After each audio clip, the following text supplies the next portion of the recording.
Sur les réseaux sociaux, les athlètes les portent fièrement, leurs tenues olympiques officielles. Et c'est à 500 km de Paris que se trouve leur secret de fabrication.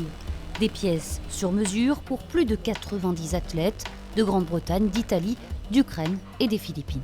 Pour moi, c'était très important de valoriser la France, de valoriser le savoir-faire français.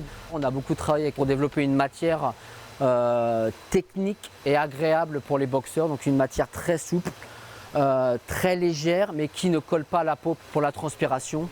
Avant d'entrer sur le ring, l'heure est aux dernières finitions. Ma mission à moi, c'est de tracer le patronage sur la matière, de faire des matelas de matière.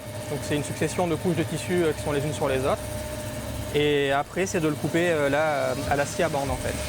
Une tenue faite ici de A à Z, grâce notamment à cette machine de pointe avec la création du tissu. Les bobines sont acheminées par le système mécanique. Elles arrivent dans les 3800 aiguilles.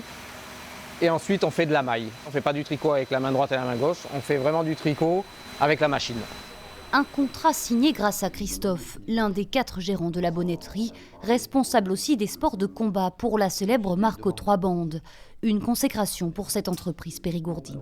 On est très heureux que la bonnetterie soit à l'honneur, qui va représenter notre beau Périgord au JO.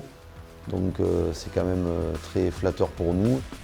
Du bleu, du blanc, du rouge, les couleurs du drapeau français pour ces uniformes olympiques, un petit bout du Périgord qui brillera bientôt sur la scène internationale.